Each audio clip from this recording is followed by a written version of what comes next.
Давайте с кого начнем, с первого ряда, кто хочет. Первый ряд, вы знаете, да? Если вы впереди, вы должны делать все, что я скажу. Ох, нет, вот и нет.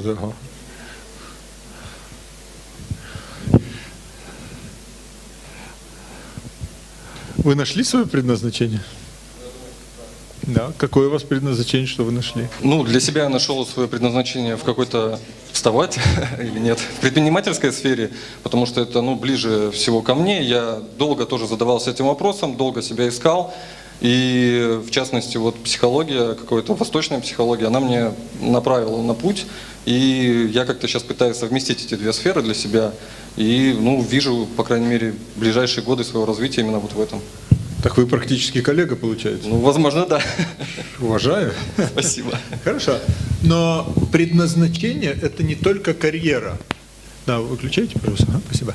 Предназначение – это не только карьера, это очень маленькое понимание. Вот человек говорит, я нашел, у меня вроде, да, бизнес идет хорошо, вот восточная психология, еще что-то. Это только одна часть. Мы более цельные. И нельзя так сказать, что вот он нашел, например, этот молодой человек нашел свое предназначение только из-за того, что он сейчас вот работает, ему нравится. Как вы думаете, что еще нужно найти? Свои таланты, но вы согласны своим талантом действуете, да? Но вы считаете, что у вас есть талант в предпринимательстве? Я стараюсь его развивать, по крайней мере. Не могу сказать, что он идеальный, но навыки, как известно, нарабатываются, поэтому стараюсь. Нет, но главное, что таланты, дело не нравится, не нравится. Работа – это далеко не все. У нас может быть получаться что-то в работе, но это, во-первых, не всегда наше предназначение, потому что на Западе, я уже много раз рассказывал, вот я обращаю внимание, люди спрашивают, какой мой путь, какое мое предназначение. Они в основном подразумевают то, что куда мне пойти на работу, чтобы работать поменьше, вроде бы так неплохо, все было с деньгами, и так нравилось. Да? Так же, да? Но признайтесь, многие, да, так и да, мы за этим. Потребители. Это не всегда так. Что?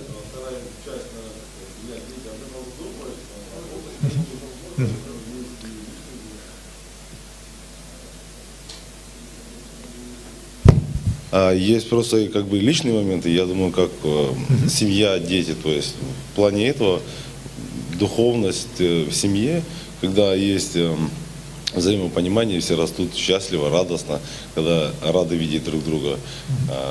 Вот это, я думаю, тоже прилагается к этому. Да, очень мудро, я согласен. Первое – это, хорошо, работа, мы с этим тоже поговорим, деятельность – это одно из главных, особенно для мужчин. Но второе, вот молодой человек очень правильно заметил, все равно семья. Как бы то ни было, у нас очень важно, если мы не монахи, важно иметь семейные ценности и создать семью. И на самом деле предназначение начинается намного раньше. Оно начинается на уровне, когда мы выясняем, кто мы, мужчина или женщина. Я помню, консультировал, я вот сейчас рассказывал, сейчас мы, кстати, тоже вот на связи были все эти годы. Женщина, она возглавляла, она входила в правление одного из крупнейших наверное, российский банк в Москве, в общем, по всей России. Я ей как-то консультировал несколько раз, говорю, детей надо, а ей уж 36, 38, как-то, да, надо работать, ты знаешь, тут новый проект. Я говорю, дети, звезды, говорю, все. А то проекты ваши накроются. Она родила двоих, говорит, я вообще не знал, говорит, столько любви, от эти маленькие комочки бегают, что-то. И сердце раскрывается. Мы сегодня на лекции говорили о важности божественной любви. Но первое, кто нам раскрывает, это дети. Не так ли? Если особенно мы их не портим. Потому что в западной цивилизации тут нет уважения к родителям, детей балуют, компьютеры им дают. Вообще подальше от всех компьютеров и телевизоров их надо держать. Их надо учить, служить и так далее. Но в принципе дети, они приносят счастье. Этот сам процесс, так природа устроена, потому что природа заинтересована, чтобы были дети. И она это делает. И если мы идем в соответствии с природой, то нам нравится. Мужчина, если нормальный, мужики, у вас дети рождались, вы счастливы были? Если нормальный мужчина, то да. Если потребитель, эгоист, то нет, конечно, ему зачем, мне это и так далее. Но мужчина, он берет ответственность, если за семью, он получает огромное счастье. Мужчинам это нравится, да, мужчины? Что-то не все, да. Некоторые уже, ну ладно, да, что-то. Но в принципе, если мужчина нормальный, так устроено в природе, что он получает удовольствие, если он не ленится, берет ответственность за женщину, за детей и заботится о них, защищает. Энергия Марса и Солнца у него проявляется. Это дает огромное счастье. Поэтому наоборот происходит. Вот я очень много мужчин консультирую, которые очень успешны, особенно в Москве, кстати. Тут было где-то лет 10-12 назад, я таких очень много видел, которые там, знаете, гуляют, а зачем дети, там, не знаю, там, ну, нет, и даже с женой не хотят зачинать, если она есть вообще. Так гуляют, сексуально расходуют жизнь, а потом у них через какое-то время либо болезни начинаются, либо бизнес теряется, с импотенцией могут быть проблемы и так далее. Я помню, один мужчина у меня был такой бизнесмен весьма успешный. Я говорю, вам детей надо, сейчас звезды. Я говорю, вот 2 года пропустите, сейчас не родится ребенок, у вас судьба. Да какой ребенок, бизнес, женится, зачем он плакать будет? Я ему говорю, послушайте, говорю, у вас как сейчас потенции последний год? Ну, что-то чуть хуже, я там езжу, проверяюсь. Я говорю, а так вообще отключится? Да? В течение 2 недель зачал. И потом еще 2 я через 3 года, еще одного, еще это. Но природа так, в принципе, тоже не хочешь зачинать, ну что делать? Сейчас вы же знаете, что большинство мужчин после 40, там, 50, ну, по крайней мере, в Штатах, по статистике, Виагра это называется, да? В природе так устроено, что человек должен создать пару, должен взять заботу. И опять же, если человек служит бескорыстно, он заботится, он получает огромное удовольствие. Потому что я очень много видел людей, которые, например, богатые, они истратят просто свою хорошую карму, они используют, но внутри счастья нет. Потому что даже если мы не уходим глубоко в духовность, если мы исполняем свои долги перед природой, природа нас обеспечивает и дает нам счастье. И в первую очередь через процесс, вот как Иван начал эту тему, через семью. Сейчас мы уже говорили, не все женщины могут найти мужчину, не все мужчины женщину, но постарайтесь найти пару, создать хорошую семью и будьте хорошими семьянинами, потому что считается, что природа тогда вам помогает. Это очень важно, иметь семью. Мы там должны получать силу. Очень важно ценить своих родителей, служить, свою семью, своих детей и так далее, заботиться. Это первое. Мы получаем тогда силу. На Востоке, Иван, раньше было еще вообще, и у славян до христианизации, что если мужчина, он счастлив, он сделал счастливым одну семью, он может еще несколько семей сделать счастливым, несколько женщин. Иван, какой смех! Молодец, спасибо. Вот. Но мужчине важно заботиться, важно отдавать. Это очень важные качества для успеха, в том числе в жизни. Потому что мы неправильно понимаем успех. Мы думаем, что у нас успех — это вот только деньги, вот, и хорошая работа, и все. Человек ездит в Сочи отдыхать, да, там, или не знаю, но у вас тут и лыжи есть зимой-то, и никуда вам особо-то ездить не надо. Да? Поэтому очень важно состояться вот именно как женщина или как мужчина. Здесь все понятно вам? Не будем дальше уходить, да? И вот здесь единственное, я хотел остановиться. Вот если вы женщина, старайтесь как бы в этом мире играть, скажем так, через Венеру или через Луну. Это ваша природа, женщина. Если вы будете слишком марсианские, вы все равно пожалеете об этом. Потому что женщинам тяжело развиваться. Потому что Венера и Луна, они требуют определенной защиты. Поэтому любая нормальная женщина, она, в принципе, первый вопрос, который задает, и что ее беспокоит, это или как улучшить отношения с мужем, или как вообще его найти. Так, женщины? Ну, скажите, вот кто не согласен, ладно. Вы в Сочи какие-то удивительные здесь. Если я что-то не то говорю, скажите. Так, женщины? Мужики. А вот, мужики, скажите честно, если у вас в работе все будет плохо, вас это не будет беспокоить? Будет беспокоить или не будет? Будет. Потому что есть статистика, даже в этой Америке, где уже промывают головы, там с 50-х годов, уже 50-60 лет промывают головы. Первый вопрос, самый главный вопрос, что женщин беспокоит, это личная жизнь, мужчин социальная, и на втором месте семья. Это природой так устроено. Поэтому сейчас как делается, что женщина с одним поживет, с другим, еще как-то временно, но женщина теряет энергию через это. Особенно если это ну, у нее не партнер какого-то высокого уровня, но я не знаю, тут святых, наверное, немного по набережной ходит. Они по воде ходят. Ну я выйду на море, посмотрю здесь. На яхтах. А, вот что у вас значит быть святым в Сочи, значит. Я начинаю больше понимать ваш менталитет. Вот. Поэтому и вы своих детей тоже. Университет университетом. Первое, у девушек должна быть ориентация найти мужа. Потому что многие думают, как, я с этим погуляю, этим 20 лет, 25, 30. Но с каждым годом-то это уменьшается. Статистика женщин, там, ухажеров 40 лет и в 20, она разная. Поэтому очень важно иметь ориентацию, создать семью и просто действовать согласно своей природе. Женщинам все равно можно женщинам, скажем так, можно быть более гибкими, мягкими. Нельзя женщин в рамки ставить. В 9 утра подъем или в 7 утра, пожелали всем счастья, там выпили, не знаю, съели сладкое, это в 9, так, 8, туда, сюда, сюда. Вы выдержите так долго, женщины? В основном нет, но мало кто это выдержит. А если выдержит, то психика начинает рушиться, потому что женщинам надо больше пообщаться. Да, у женщин в 6 раз Венера больше, чем у мужчин. Поэтому если вы придете в какой-то молл, тут молл называют, молл, да, где вы, много вот всяких тряпок висит, но вы едва ли увидите мужчину, который ходит, выбирает, да, примеривает долго еще. Я не знаю, у вас ходят так мужчины долго, нет? Да. За женщинами. Тихий, смиренный мужской голос с последнего ряда. За женщинами ходим. Но в принципе, конечно, бывает, мужчинам надо выбрать. Я тоже там захожу, но я быстро, я не знаю, что там ходить вообще, знаете. И там смотрят, и чего мерить, это и так видно, что не подходит. А женщинам сам процесс, да. А вдруг подойдет? А потом подошло, ой, где же теперь деньги найти? Бывает такое? Что? Да, если еще 2 вещи. Женщины обычно берут больше, чем надо, это все знают. Поэтому все эти супермаркеты в Штатах, они знают, что в основном к ним женщины придут. Как бы они ни говорили, мужики, вы все равны. Мужчинам, если это особо неинтересно, редко бывает, что они так долго ходят.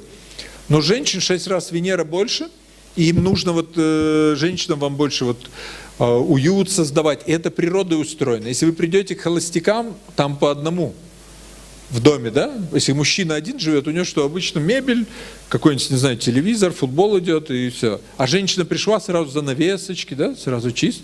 Да, был такой опыт у вас? Да, что тут?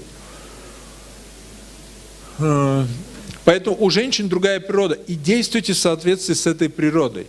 И у женщин намного сильнее считается интуиция, предчувствие. Потому что женщинам дано такое предчувствие, потому что самое главное предназначение женщин, можете записать, это найти лучшего отца для своих будущих детей. Также женщины. Потому что если вы нашли какого-нибудь додика, он идет, хромает, кашляет, но вы его любите, готовы за ним там сопли вытирать, он вам зачнет какого-то Дусю, там какую-нибудь больную, еще что-то. Это для женщин очень важно найти одна из главных предназначений согласно восточной психологии. Потому что именно дети, они будут приносить женщине счастье и заботиться о ней через какое-то время и быть друзьями. И женщинам очень важно соответствовать, это быть более гибкой. Слишком йогой не увлекайтесь. Это тоже путь к духовной сучканизации идет в какой-то степени. Если вы больше 2-3 лет стоите на голове, то это много. Мужчинам очень важно развивать Марс и Солнце. И это важно и в карьере. Это не просто заниматься спортом, двигаться. Потому что у мужчин, я смотрел на тонком плане, если идет такой мужик, большой живот, третий подбородок, бум-бум, у него закрывается энергия Марса, Солнце не идет, он достигает даже в карьере очень мало. Сейчас Что? Не, но всегда бывают исключения, вы понимаете, у чиновников, вы знаете, там по-другому может быть. Там главное, если родственники, я имею в виду лично, когда человек достигает что-то, но это очень важно, заниматься спортом, двигаться, тогда энергия Марса идет и Солнце, и у мужчин больше возможностей открывается. Но если можно, отключите, пожалуйста, все мобильные. А, что сказать? Даш, у нас штраф 10 тысяч. Да, вы там отдайте как раз. Поэтому в первую очередь предназначение начинается с того, что мы спрашиваем, а кто я, в чем, мужчина или женщина. Мы идем через это. Относительно карьеры, вы знаете, вот вам, например, нравится сейчас быть предпринимателем, и там вы говорите восточная психология, но сейчас мы рождаемся, и времена очень быстро меняются. Вы знаете, что по статистике через 5-10 лет большинство профессий, которые будут, им сейчас не произвели название еще. То есть мы даже не знаем. Постоянно сейчас все меняется. И если вы хотите быть успешными, очень важно быть гибкими сейчас. Уметь принимать любое развитие событий. Как вы думаете, я забыл, как вас зовут? Владислав. Какое главное качество для того, чтобы быть успешным предпринимателем, бизнесменом? Вы как раз его и назвали, это гибкость, потому что даже если будут новые профессии, будут новые какие-то сферы, то человек, который развивается и у которого склад ума что-то постоянно узнавать новое, развиваться в чем-то, он перестроится, и это как раз вот образ жизни такой, можно сказать, предпринимательский, что-то постоянно. А материальные успехи — это просто отражение твоего уровня какого-то достижения, и то есть это просто как мерило твоему собственному развитию, грубо говоря. Спасибо большое. Вы хотели еще что сказать? Честность. Но честность — это просто качество нормального мужчины должно быть в том числе. Интуиция, да, для бизнеса. Но первое — это умение проходить стрессы. Потому что предприниматель — это не кто в 9 пришел, в 6 ушел, зарплата в конце месяца. Предприниматель — это кто берет риски. И он может разориться, да? Он может взять долг, он может стать миллионером, может, вот я знаю, я консультировал одного человека несколько раз, он был вначале долларовый, там 5-10 миллионов у него было, потом в 2008 году кризис, он говорит, я тоже миллионер, только со знаком минус сейчас. У него банк в один день взял, забрал там все активы, у него долги появились. Но если вы хотите быть предпринимателем, у вас должно быть это качество, внутреннее приятие любой ситуации. Поэтому здесь очень важно развиваться духовно. И по профессиям важно знать свою природу. И по астрологии, вот социотип Юнга, там это соционика, или в Америке это немножко по-другому называется. То есть какой-то знать свой социотип, свою карту и чувствовать свое, то, что бы вы хотели. Какой у вас, помимо вот свои таланты знать и уметь применять их на благо общества. Что вам нравится, а что я могу дать обществу. Не именно заработать, потому что если вы потребитель, вы будете главное, вот, где я могу заработать, но что я могу дать обществу своими талантами. То есть вот это качество отдавать еще. Согласны здесь? Это маленькое вступление. Давайте, кто хочет, давайте первый ряд, с кого начинаем. Да, жениться хочу. Женщине, смотрю, так девушки оживились. Я говорю, сколько вы зарабатываете? Он 40 тысяч. И раз женщину руку опустили. И в принципе это тоже по закону природы, потому что если женщина гармонична, она должна искать более-менее обеспеченную. В России, конечно, тут есть какая-то мода жениться, крест нести там и так далее. Но в принципе природа так устроена, что женщина наиболее сильного должна самца найти, так же, как в природе. Там же за самку борют. Какая вы красивая, такое платье. Как... Сюда, что между вроде роль принцессы и свадебная такая. Здравствуйте. Рами, такой вопрос. Занимаюсь астрологией, очень нравится. Сейчас хочу психологией заниматься. Прям чувствую, что мне нужно туда. Но также возникает вопрос, нужно ли еще ребенка, потому что Виктор говорит рожать, и все говорят, да, как можно больше. Но я совсем недавно почувствовала ту свободу, когда, например, я могу их где-то оставить, и пойти заняться своими делами, заняться чем-то, что мне интересно. Детям я посвящаю очень много времени, и вот, Сколько, двое у вас? Двое. Трое надо, у вас по карте идет через, то есть то, что я вижу по полю, через 2 года еще хорошо. Через 2 года. Можете еще годик позаниматься, да? Можно позаниматься, пойти, да, но оно же не помешает. Я знаю очень много женщин, которые нормально работают, воспитывают детей, но это не помешает особо, что? Более осознанно теперь подойдем, да, в принципе, может быть, даже что-то еще и лучше будет. Хорошо, благодарю. Спасибо.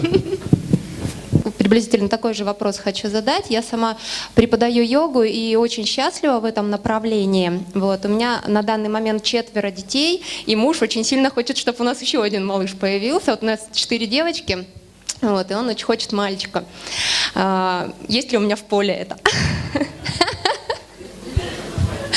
Ваше наставление, Рами.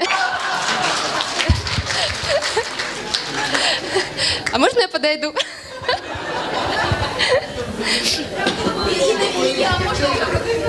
Четверо детей, будет 5-й, работает, все довольны, муж на руках носит. Ура! Вы сказали только что в йоге более 3 лет не задерживаться. Я уже 13, что ли, лет там задержалась. Нет, я в том смысле, разбавляйте это танцами, женскими какими-то практиками. Но мне кажется, вы гармоничны как женщина. Ну да. Если у вас 4 детей, я уверен, вы как-то разбавляли йогу детьми. Я ухожу в отпуск каждые 5 лет, в декретный отпуск. Ну вы танцуете иногда там эту Пляшу. восьмерочку. Да, все это есть. Благодарю. Нет, я имею в виду, йогу надо разбавлять, не так, что серьезно утром. Это не женское дело особо. По-другому. Вот это, вот видно. Давайте. Спасибо. Что, кому еще бутылки тут? Вот так вот. А потом, знаете, народ пишет, через 9 месяцев поднялась демография, Рами Я тоже пошла. бутылки раскидал. Ну ладно, с последней бутылки я иногда брызгаю. Здравствуйте, меня Марина зовут. У меня уже 3 детей. Вот, но я не хочу, и муж не хочет. И я, может быть, попозже когда-то. Я хочу сейчас вот... У меня какая-то такая, знаете, как будто миссию выполнила с детьми, вот, с мужем, а сейчас хочу для себя пожить. Но это не получается, у меня все Знаете, равно. одну секунду. Если можно, не используйте это выражение, оно немножко деструктивно, для себя пожить. Для да. саморазвития хотя бы. Для саморазвития, да. То есть на Своих пользу- интересов. Ну, в интересах своей семьи. Потому что этим вы сразу установку подсознанию даете. Что вот я хочу для себя, это эгоистично тогда. Вы Эгоистично, хотите, да. ну, саморазвитием ради себя, ради своей семьи, ради... И я тоже не вижу, вам если рожать не раньше, чем через 3 года по моей системе. И вам пока не надо. Вам плясать надо, танцевать. Вы пляшете? Нет, ну хочу. Надо, дорогая. Если вы хотите... Женская, да, что-то мне энергии Да, не да, ну хватает. вон, 8 показать вам это. Да. Понятно? Да, понятно. Но вот у меня просто тоже злость на, как бы, на семью, что вот они меня куда-то тянут назад, вот служи нам, все вот такое. Мне хочется А вы им не шиша? свободы. Вы должны им служить, вы должны параллельно искать. И первое, как вы исполняете свою дхарму, свой путь или нет. Муж доволен и дети вами или нет. Если они довольны, вы можете делать все, что хотите. Довольно. Но вот у меня как руки-ноги связаны. Вот что это такое может быть? Ну, это значит, в уме какая-то ерунда у вас. У меня, да. Блок какой-то. У меня нет там никакого в 16 лет страха. Никто меня не давил.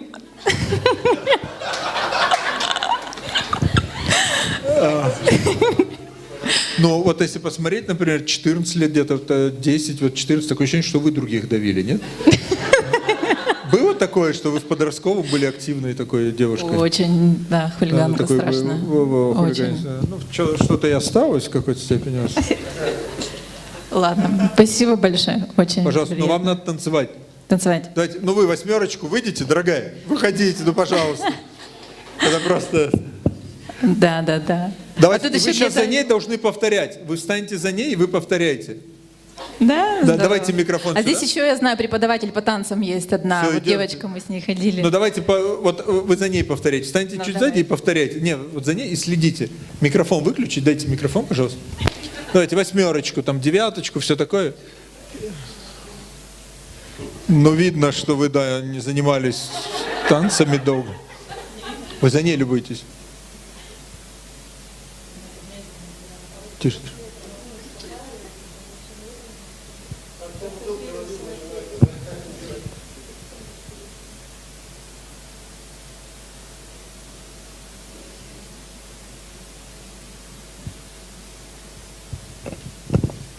Мужчины никогда внимательно так футбол не смотрели.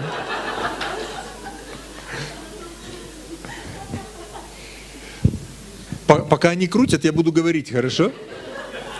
Это вообще произведение искусств. Вы чувствуете, да? Какая разница? Вы чувствуете, куда вам расти, гражданочка?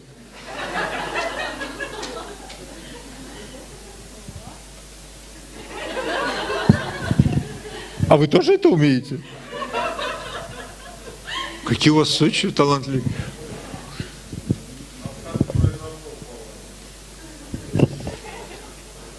Вот видите, и вы чувствуете, что Венера усилит.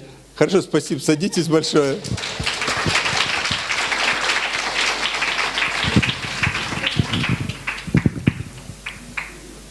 Дорогая, ну вы поняли, куда вам расти?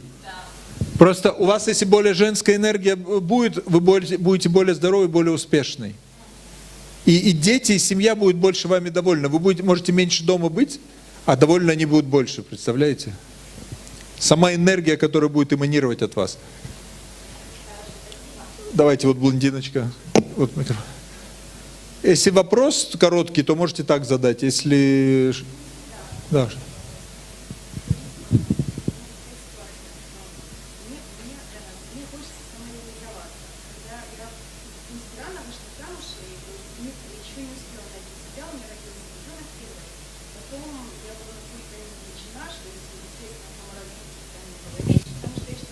Ну, я не то, что сказал, что мужчина может на стороне, потому что...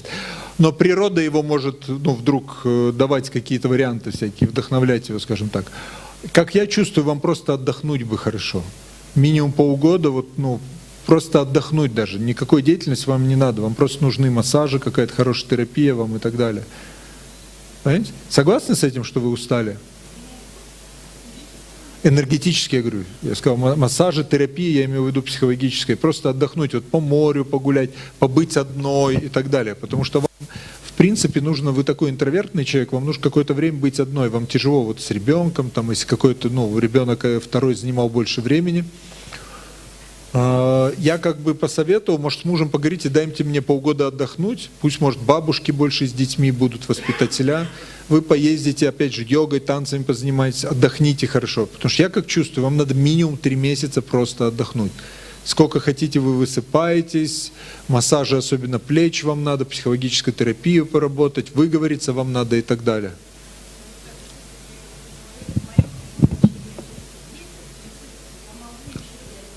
Но вы можете еще реализоваться, у вас есть дар.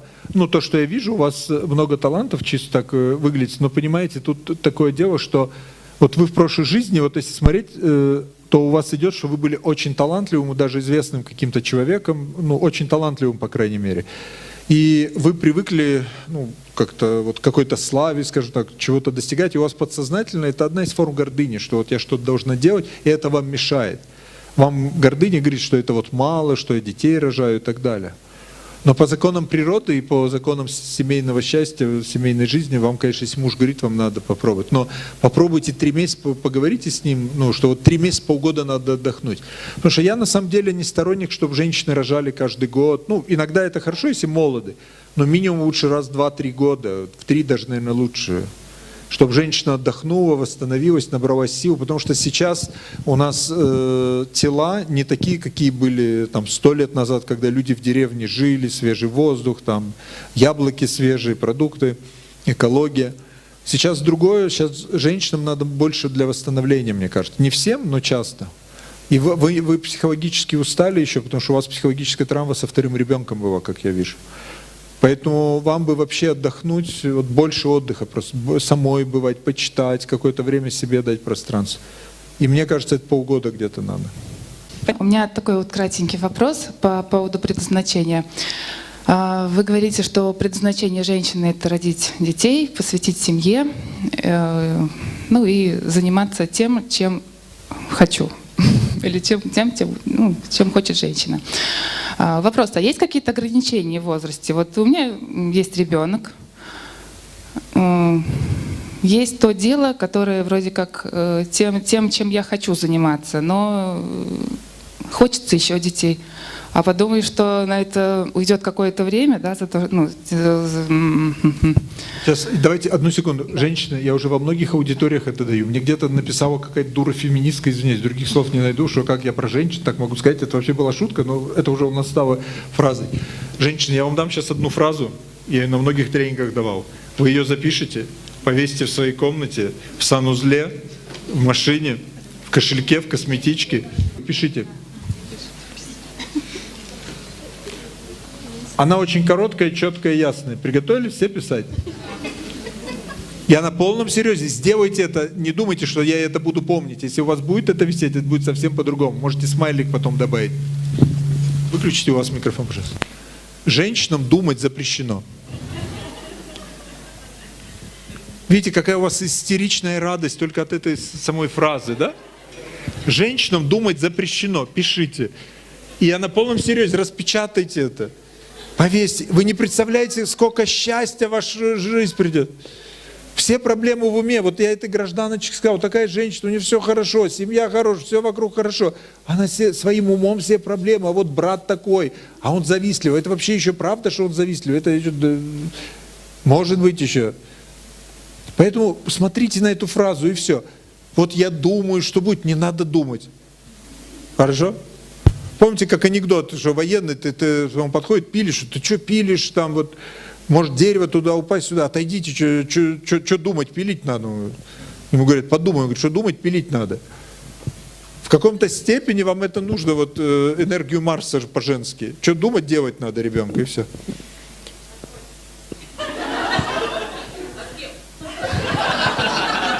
А когда, а где? В Сочи ночью. Иван, конечно. 2-3 у вас идет в поле, это вам нужно. Вы же очень хорошая мать, не так ли? Да. Вы знаете, какой вы будете дурой себя чувствовать после 40, почему я 1 или 2 всего родила? Как вы будете кидаться на детей? Я знаете, сколько таких видео? Вон, аж заплакал. Так же? Вы детей любите. Поэтому не впадайте в эту концепцию. Еще 1 хотя бы 2 и все, там работайте. И что такое развитие? Вот вы говорите, все, надо работать, да? У вас какой-то вообще не сочинский курортный настрой, какой-то стахановский. Какие-то молодые комсомолки как будто. Нам хлеба не надо, нам работу давайте. Помните, нам света не надо, нам партия светит, нам хлеба не надо, работу давайте. Или солнца не надо, да. Нам солнца не надо, нам партия светит, нам хлеба не надо, работу давайте.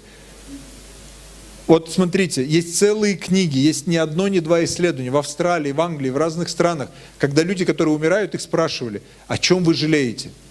Никто никогда не сказал, что он жалеет, что мало времени провел в офисе. Запишите себе, ни одна блондинка.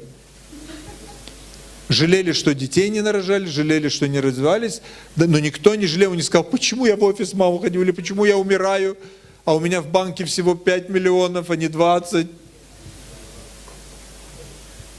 Поэтому вы подумайте о высших ценностях. У вас вообще, ваше поле, у вас идет, что вы не только своих детей, вы других еще можете сделать счастливыми. Поэтому не случайно, что вы сами говорите, да, я считаю всех хорошей мамой. Вы знаете, сколько это радости вам придет? Это эгоизм нас заставляет думать, что есть что-то более важное. Если у вас есть муж, все, что там делать? Иван вам все объяснит, как я понял, напомнит там, что вот. Вот. Вы хотите еще детей, муж? Вот, он хочет, и все, уже законов нет. Если муж хочет, вопросов не должно быть. Единственное, вот как случай с девушкой был, что ей надо отдохнуть с блондинкой. Вот она разговаривает там, ну ничего. Она уже жила, у нее энергия пошла. А, вдохновил вас? И что? На отдых. Правильно, потому что женщинам надо отдыха чуть больше. Мягко говоря. Да. Здравствуйте, Рами, меня зовут Мария. Мое предназначение в детях, я так чувствую, но у меня только 1 ребенок. Вот в связи с этим вопрос, сколько еще в поле может быть видно, сколько должно еще быть у меня детей. Мне нравится работать с женщинами. Сколько лет работаю, я так до конца и не понял. Сколько еще одного в поле? Вы 10 сейчас сразу сможете родить? Нет, Вы забеременеете и родите сколько получится, потом придет следующий вопрос. Вопрос в следующем. Я хочу, муж нет. Надо вдохновить его. 8, все дела. Но еще, знаете, на мужей действует из моего опыта, просто когда им говоришь, они как-то очень философский взгляд такой развивают. Да, и они задумаются. Когда вы можете сказать, что если мужчина отказывается от своего предназначения зачинать детей, ему природа делает импотентом.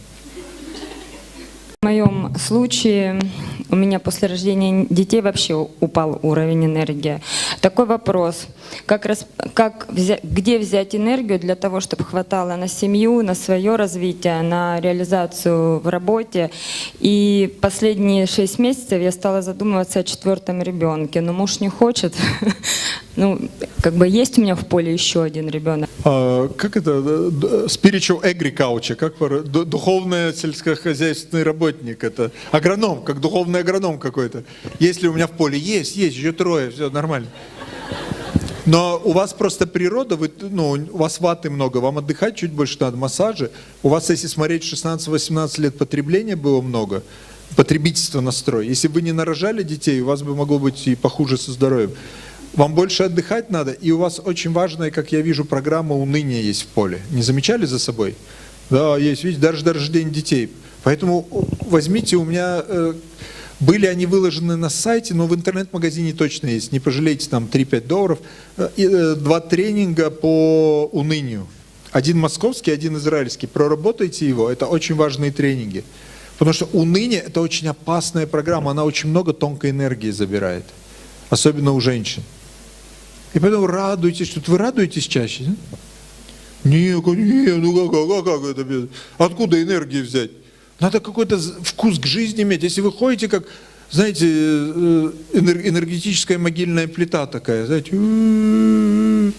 а у вас муж какой хороший, он еще детей хочет с вами. Вы вообще радоваться должны.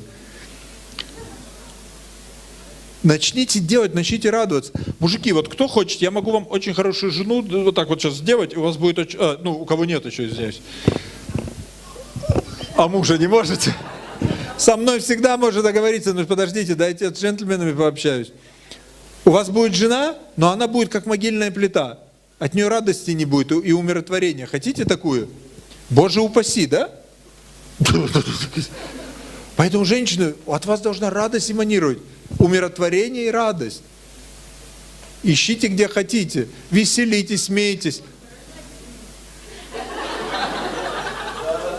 Ну, конечно, какие вопросы? Тут даже нет. Но единственное, смотрите, если вернуться на шаг назад, вы задавали вопрос, вы сказали, что я якобы везде рекомендую, что энергия увеличится. Не везде. Если человек потребитель, если человек завистливый, жесткий, вот я знаю, там, я думаю, вы тоже слышали, что женщины там, не знаю, пьют какой-то яд, чтобы там, на поздних сроках там ребенок умер и так далее. Им вообще лучше не рожать, эта энергия закрывается. Но если вы в нормальном состоянии, тонкой энергии дается больше. Но у вас очень много тонкой энергии, идет расход на уныние. Начните радоваться жизни, веселиться, служить другим, отдавать. Вон, опять же, на танц, 8, там, на ушах попрыгать, я не знаю. Духовное кабаре сделайте какое-нибудь. Вам вообще 2-3 месяца, латиноамериканские, они не очень идут, много заниматься, но 2-3 месяца просто, чтобы энергия Венеры в страсти пошла. Тут такая вот на вас смотришь на тонком плане, как энергия перо.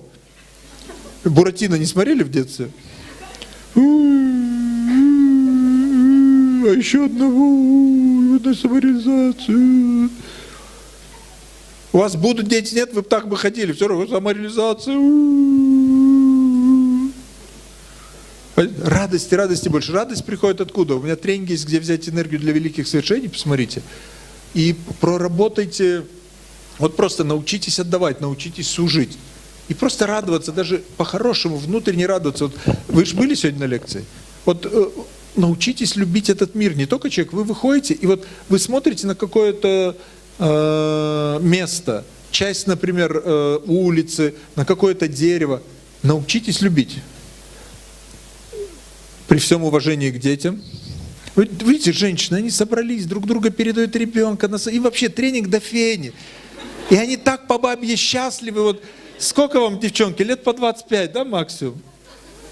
И смотрите, и они вообще им забыли, какой тренинг, какая предназначение, бэби, все. И вы найдите, вот знаете, научитесь выходить. Вы выходите на улицу, кто-то курит, кто-то там с футболом бегает. Как будто вообще, я вчера ехал с аэропорта, мужики 3 утра, какие-то бегают, шведский флаг, 50 лет мужику не меньше, он до сих пор с мечом бегает. Я думаю, господи, что там? На его, наверное, могильной плите будет мячик там, из камня. И вот вы смотрите на какое-то место и научитесь его, безусловно, любить, принимать, благодарить и восхищаться им. И в итоге научитесь восхищаться этим миром, научитесь любить и благодарить Бога за него, больше радости. Но у вас идет как-то то, что я вижу по полю. У вас мама унылая была, мама, и у бабушки какая у них судьба была? Да. Бабушку я не знаю, она умерла, когда моей маме было 13 лет. Ну, мама, я не скажу, что у меня унылая. Она живет для себя, как бы не могу. У меня это уныние пришло после рождения детей, второго, третьего ребенка. До этого я такой не была. Ну, я вижу, эта программа у вас довольно, ну, она просто не была проявлена. Потому что один из с детей, вот второй, он просто у вас открыл, потому что у вас резонирует эта программа. Но у вас второй, вот то, что вы сказали, мама живет для себя, у нее на тонком плане идет большое расстройство жизнью, недовольство. Это одна из форм уныния. У эгоистов, потребителей, которые живут только для себя, они не могут быть счастливы в принципе. Хорошо? Давайте одному человеку еще. Душно, да, кондиционеры. А?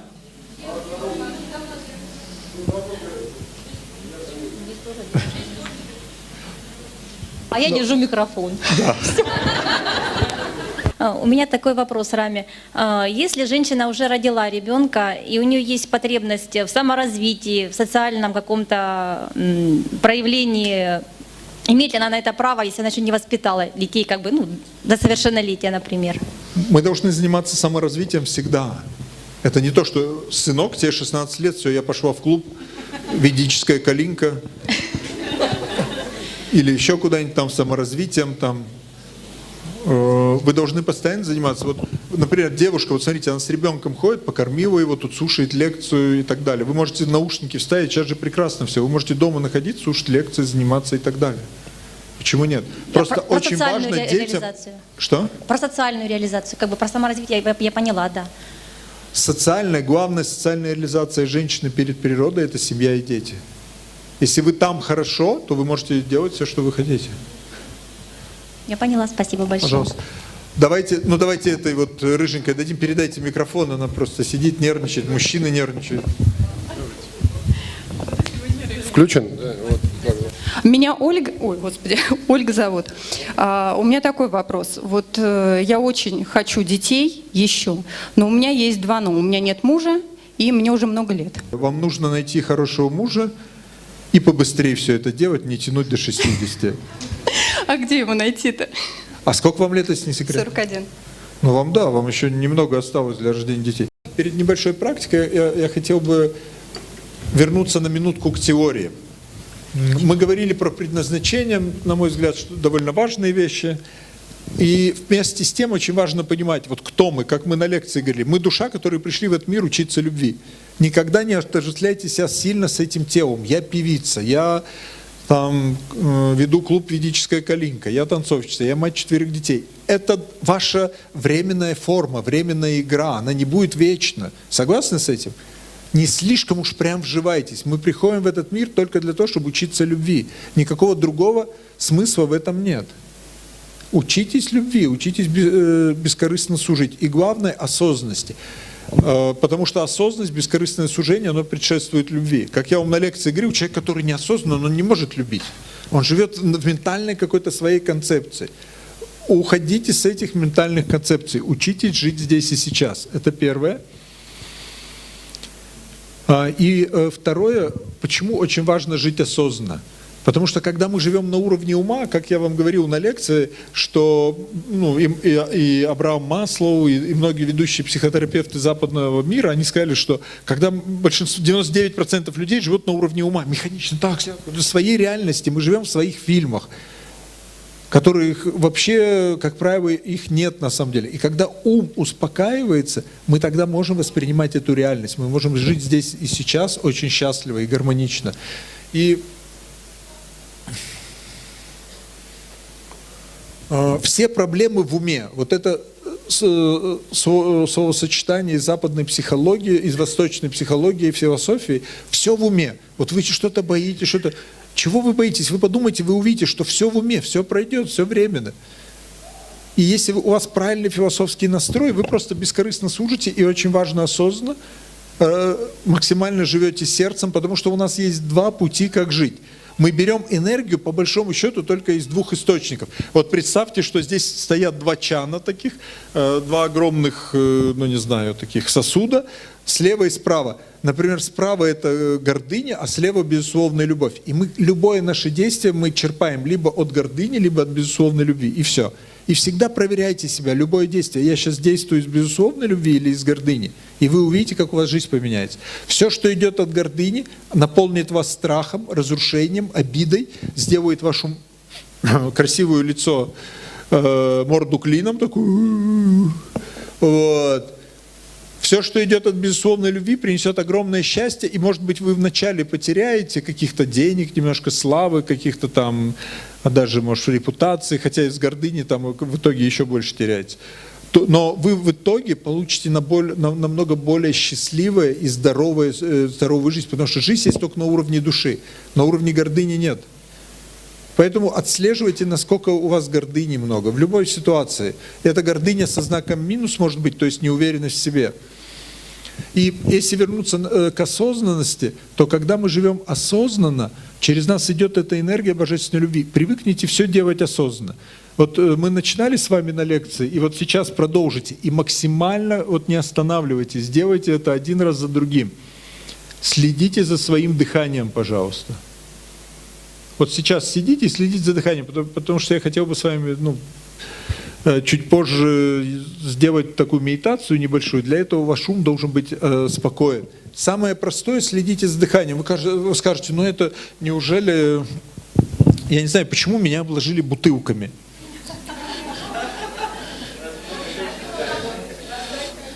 Давайте. Дайте, одного мастера великого спросили, очень просветленного, современного, его спросили, вот говорит, вот есть такие центры, там, ретритов, медитации, вот там этот семинар, этот. Он говорит, вам несравнимо больше даст просто следить за своим дыханием и жить осознанно, чем посещать эти 20 там семинаров в течение года. Поэтому вот старайтесь сейчас, сидите, следите за дыханием. Почему это очень важно? Если вы хотите жить в соответствии со своим предназначением, если вы живете бескорыстно, если вы служите другим, заботитесь о других, делаете это осознанно, то Вселенная вас самих поставит на место, куда вам надо. Вы даже себе представить не можете, насколько это может быть хорошо. Вы же никогда не увидите, что вы, например, в город здесь отъезжаете, какие у вас тут птицы есть или животные? А? Дрозды, да, вы же не увидите никогда служба знакомств для дроздов, да? Или там женская консультация, не могу родить, дроздиха Дуся. Не могу найти пару. Все в природе все находят, все гармонично. И когда мы возвращаемся в природу, в принципе, я имею в виду в первую очередь со своей высшей природой, мы находим свое место. Но когда мы живем на уровне ума, нам тяжело начать жить. Вы вот встаете сейчас, Рами, мне надо там, не знаю, детей рожать, а мне то надо это. Но если вы будете в потоке, вам само придет. И то, что я хотел бы и вас научить, и еще самому больше научиться, это просто жить в потоке. И тогда вам будет все как-то четко ставиться, куда надо. У вас не будет этих вопросов. А так вы будете тратить деньги на гадалки, на это, сходите туда, сюда, куда, а это будет, а не будет. Я посетил, знаете, я не знаю, у меня какая-то вот, особенно в 90-х, 2000-х, вот куда-то я приезжал, мне говорят, вот тут Великий Острог, особенно в Индии, там какая-то гадалка, мне говорили, они все говорят разные. Я вот был сейчас в Индии, такой онкакашем, с одной стороны, там целыми днями медитирует, йогу делает, с другой стороны, панчакарму заодно проходит, очищение организма, 3 недели. И там какой-то Великий Острог. Я поехал с ним, он вообще камушки разбрасывает, там, что-то, и говорит, более-менее попадает, так, ничего. Но он говорит одно, к другому поедешь, он вам скажет другое, третье. Вы можете там раз в несколько лет прийти кому-то, помолиться, вот, Бог, скажи мне через него, вы приходите, вам говорят, вы настраиваетесь, и это используете. Но если вы часто ходите, вам Вселенная прикалываться начинает, понимаете? Туда, вы не замечали, что все разные говорят, или это сделай, это. Научитесь жить здесь и сейчас, в состоянии реальности. Это реальность и есть духовный мир. Потому что в духовном мире нет завтра, нет вчера, там только настоящее. Наш ум это не может понять. Наш ум и эго может жить только в мыслях, сожалениях о прошлом, видите, чихают, не вру, и в мечтах о будущем. И мы не живем здесь, мы она упала, ой, а завтра будет важно. Даже на самом важном совещании мы думаем, а что будет завтра, кто нас обидел вчера и так далее.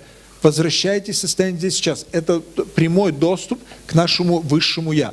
И когда мы живем в этом состоянии высшего Я, то что бы мы ни делали, превращается, трансформируется в духовную энергию. Вот привыкните, вы, например, берете ручку, не так что-то пишете, а взяли и осознанно. Вы в состоянии здесь сейчас, вы осознаете, это ручка черная, вы посмотрели. Или как вот мастера, вот мы у Бэйрон Кэти были, на ретрите, 10 дней это обучение, и там вот just note, она говорит, только просто замечайте. Вот какая реальность, никакого суждения, вы здесь сейчас, и вы возвращаетесь в состояние огромного умиротворения духовного, ум когда успокаивается. Вот одну секунду, просто послушайте сейчас тишину и следите за дыханием.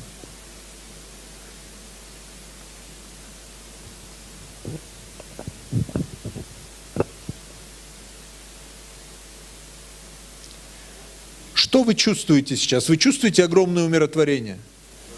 Огромное счастье. И где рождается интуитивное прозрение? В этой среде? Или когда вы возбуждены, бегаете, что-то кричите, туда пойди, сюда, мне это сказал, это? Скажите мне, пожалуйста. Когда ум спокоен, вы успокоили ум сейчас за какую-то даже одну минуту, 30 секунд может быть. И вы это культивируете. Где бы вы ни находились, возвращаете просто автоматически, даже вы следите за дыханием, ум сразу успокаивается. Потому что ум, он связан с дыханием, он еще связан с питанием, это отдельная тема.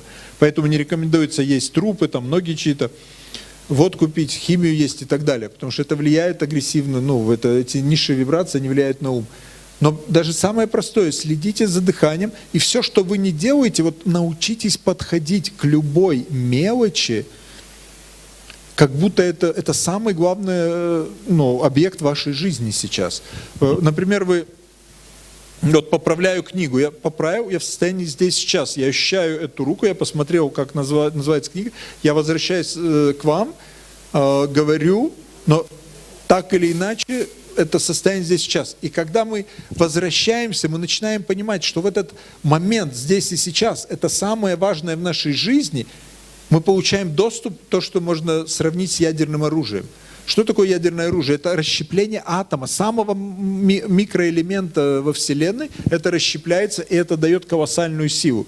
Современное человечество это в основном использует во вред. Есть, конечно, электрические станции, но в основном это ядерное оружие. Но у нас мы можем получить доступ к духовной энергии, которая колоссальна, и она совершенно несравнима ни с какими материальными тренингами, достижениями, что вы можете достигнуть. Это огромное у нас, считайте, есть внутри, это даже несравнимо, но если для нашего ума нужно сравнение, то это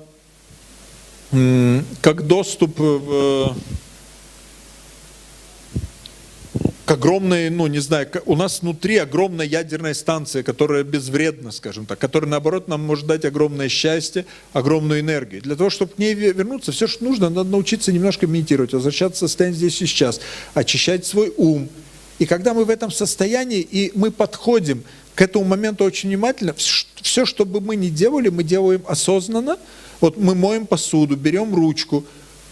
Вот это поток божественной любви, мы сливаемся с божественным тогда. И для нас нет особой важности, для нашего ума важно, завтра мы встречаемся с директором фирмы, послезавтра туда, через год туда, и наш ум, он там. Но если бы мы сейчас сделали то, что мы живем, то, что мы делаем, то, что нам нужно, например, сесть ровно, просто слушать. Если бы мы, например, дальше вы поедете на машине, вы будете внимательнее ехать, просто в состоянии реальности, состоянии присутствия, то вы увидите, как, во-первых, огромное счастье, огромная энергия появляется в нашей жизни, и к нам приходит то, где мы должны быть, скажем так. Но нас и так Вселенная посылает, направляет туда, куда нам нужно, и присылает нам, кого нам нужно. Поэтому возвращайтесь в это состояние максимально чаще, не бойтесь. Можете иногда поставить на будильник, например, чтобы он вам каждый час, и вы 5 вдохов-выдохов осознанно. Я сейчас в осознанном состоянии или нет. Посуду моете, прям моете, чувствуете ваши пальцы, как трогают эту посуду, как вода течет, полностью в реальности. Перешли к следующему, в реальности. При этом вы можете быть, прошу прощения, очень активным человеком. Вы можете при этом бегать, есть люди, особенно воздушного типа, или, прошу прощения, воздушно-огненного, они прыгают, бегают активны. Но при этом вот этот центр внутри, вы все равно в состоянии здесь и сейчас. И вы увидите, как много вредных привычек от вас уходит. К примеру, нас проверяют свыше, мы здесь и сейчас. И все сидят тихо, все здесь и сейчас, обратите внимание. К примеру, у вас есть вредная привычка. Одна из самых тупых и вредных привычек, быстро разрушающих, и никакого нет оправдания, чтобы хоть как-то ей придерживаться, это употребление алкоголя, любого. Даже пива, даже черный кофе вредно, по большому счету, черный чай. И вы полностью отказываться. Вы не можете отказываться, например. Или сигареты, или вредная привычка, тортики на ночь, как это помягче, жрать. Кто-то из вас страдает этим, нет?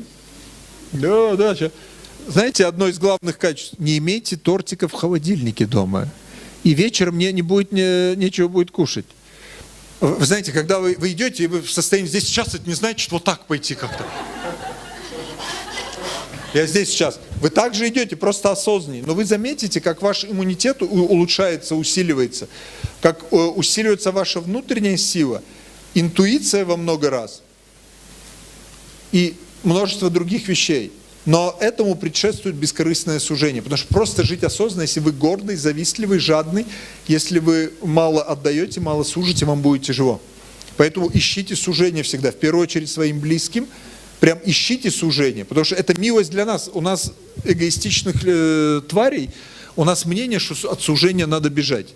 Я помню, в военном институте служил, там было такое слово «закосить». Это значит самый класс, да, в армии? Закосил там наряд или избавился. В этом тоже какая-то прелесть. Но если мы стараемся косить всегда по жизни, там, кто-то другой ей поможет, то мы страдаем, потому что через сужение, бескорыстное сужение, не ожидая ничего взамен, это путь к высшему, на трансцендентный уровень. Это путь к настоящему, жить здесь и сейчас, и это путь к безусловной любви. Мы говорили с вами сегодня о важности безусловной любви, но единственный путь через бескорыстное сужение.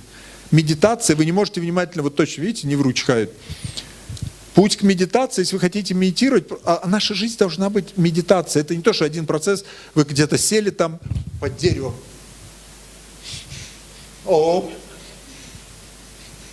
И медитируете. Это тоже неплохо. Но со временем медитация должна пройти в естественный процесс. И тогда многие подсознательные программы, они автоматически уйдут.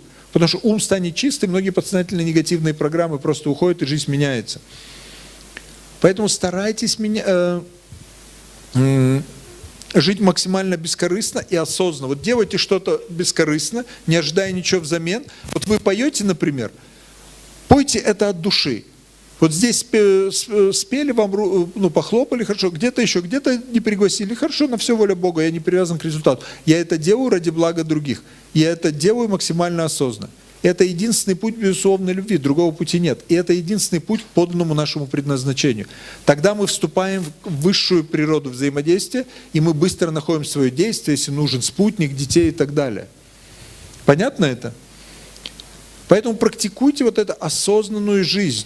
И вы увидите, как многие вредные привычки уходят. Если вы, например, курите, я уже много раз приводил пример, начните осознанно курить. Вы берете, например, сигарету, подержали ее в руке, посмотрели дым, там, еще дыма нет, понюхали, посмотрели, сунули себе эту дрянь в рот, зажгли спичку, поджигаете и смотрите. И внимательно, осознанно вдыхаете этот яд. Или также с алкоголем. Вы чувствуете, смотрите, пьете, следите за собой. Так вот, обычно считается, если вы 2 недели это делаете, максимум это уходит. И также с тортиком. Вредную пищу едите, не так, что вы кушаете. Кто сказал, фильм, кто как там шведы сыграли, как под Полтавой. Вот это да. Берете тортик, также осознанно смотрите, из каких он ингредиентов, без всякого чувства вины, не должно быть, я опять... Нет, просто это торт, это реальность, я хочу его есть. Да, он вредный, окей. И вы спокойно его жуете, в состоянии здесь и сейчас. Как правило, это уходит. И заменяйте на полезные привычки. Но особенно от алкоголя и курения, естественно, надо избавиться. Тут нет никакого вообще описания, нет никаких описаний позитивных качеств. Для чего это? Это только в России. В России никогда не пили, если вы знаете. До революции вообще был сухой закон. Быдло из людей стали делать вот когда там, после войны. И сейчас вы знаете, что основной доход всего этого чемпионата мира по футболу, знаете какой? Продажа пива и алкоголя. То есть это наркобизнес сейчас. Наркомафия так сильна, она все ставит, и какие бы ни были доказательства, что якобы там это выгода, никакой выгоды нет. На 1 рубль, который государство получает в виде налогов, и причем это если еще получает, от алкоголя минимум только официально 8 рублей теряется через болезни, страдания, преступность и так далее. Но это отдельный вопрос. В общем, прекратите эту всю дрянь, но старайтесь жить максимально осознанно.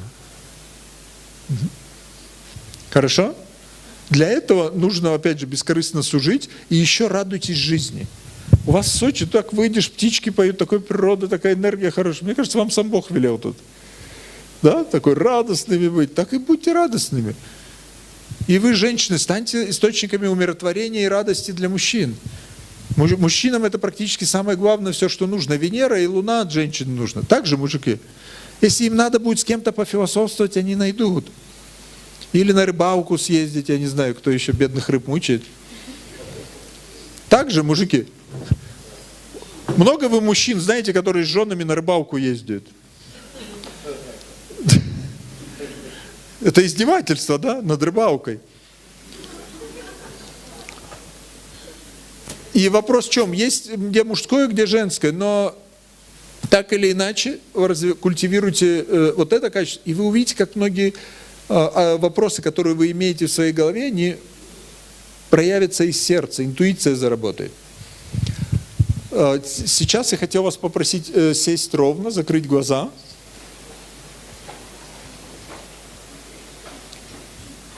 И следите за дыханием, пожалуйста.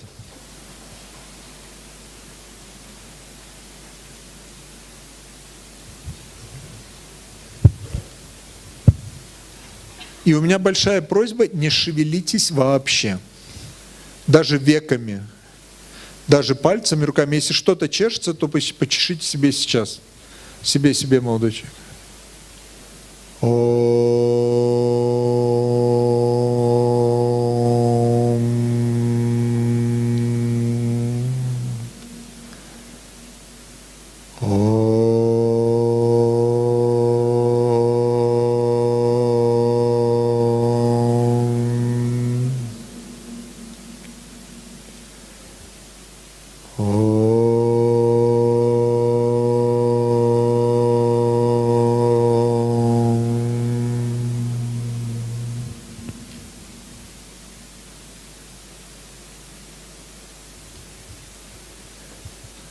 Теперь представьте, что ваше сердце открывается. Можете руками его открыть, можете просто силой мысли.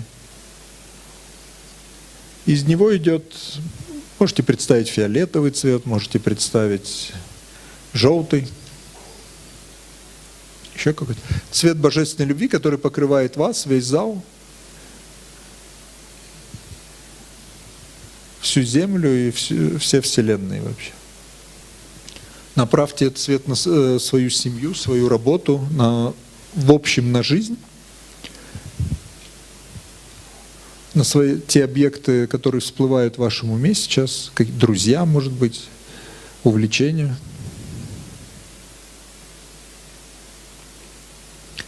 И представьте, что вы стоите сейчас на точке, сзади вас уходит линия с этой точки, и вперед идет эта линия дальше. То, что сзади, это ваше прошлое, направьте любовь туда.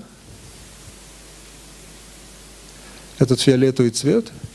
Можете сказать, я принимаю его таким, такое, какое оно есть. Спасибо за все, что было со мной в прошлом.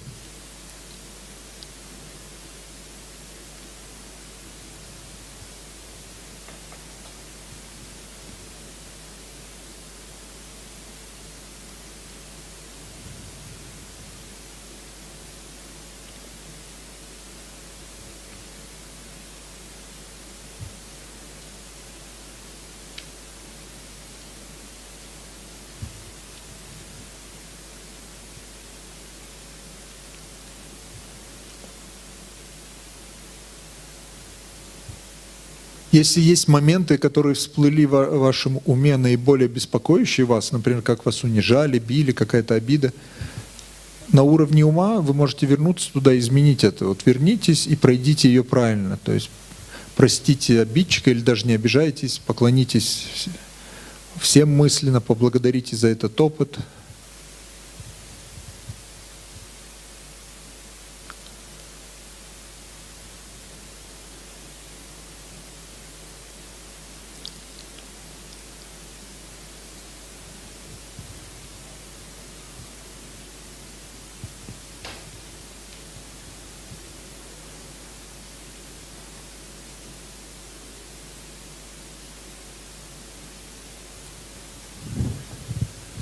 Если вам резонирует то, что я говорю, то вы про себя или едва-едва слышно повторяйте.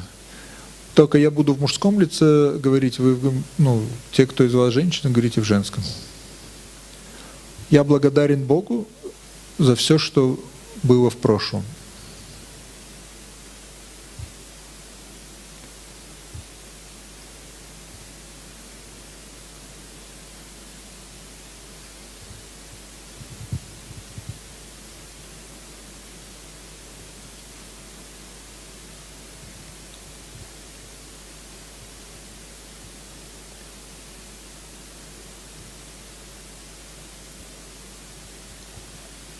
Главная цель моей жизни — божественная любовь. Главная цель моей жизни — быть бескорыстным, любящим присутствием.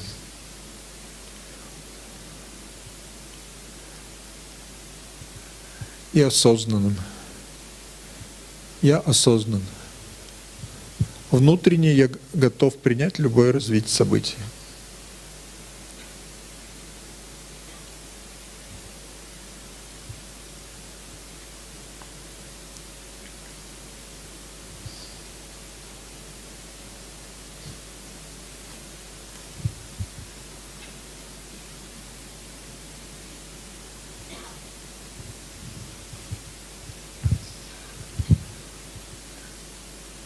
Теперь попросите Бога или высшую любящую силу, высший разум или природу, то, что вам ближе,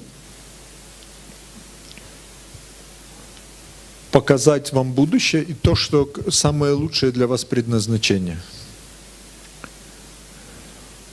Именно для вашего высшего «я», но не для ума.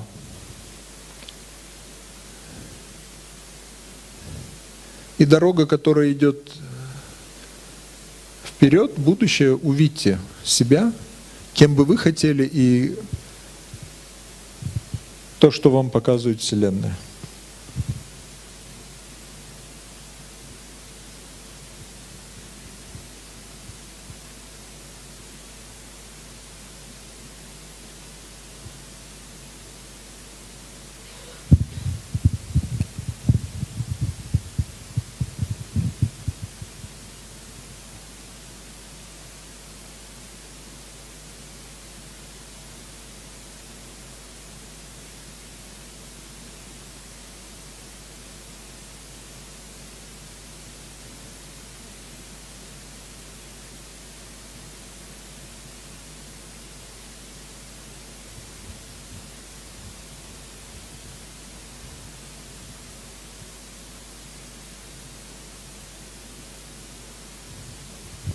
И направьте эту любовь тоже в будущее.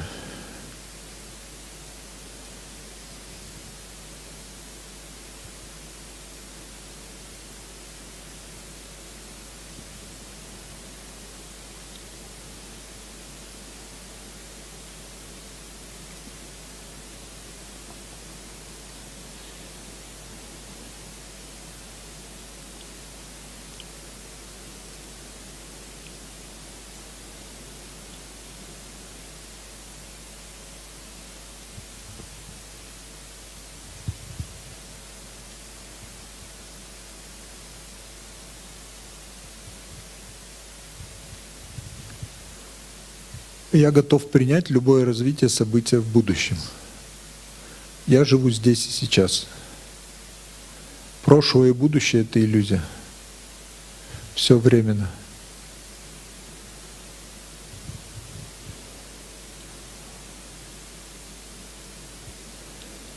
О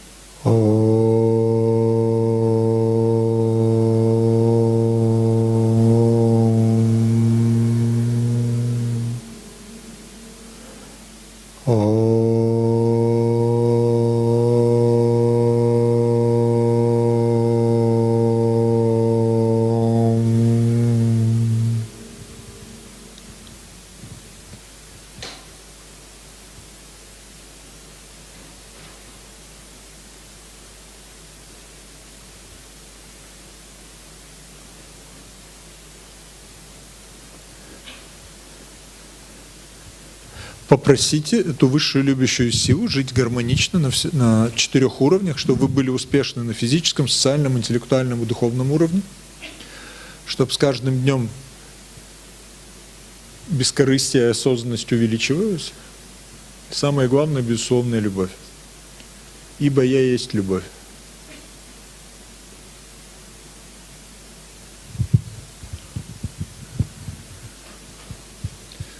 Спасибо за все, я готов принять любое развитие событий.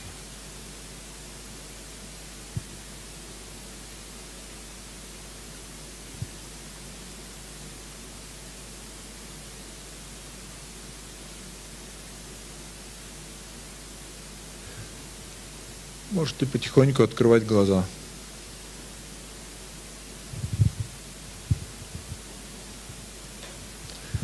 И продолжайте следить за дыханием сейчас. Пожалуйста.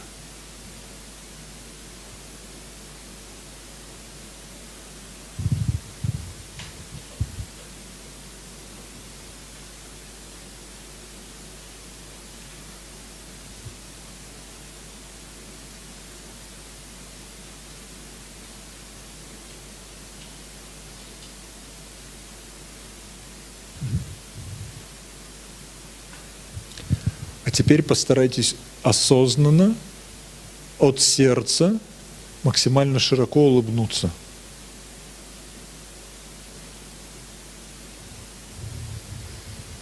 Я видел людей, которые пошире улыбаются.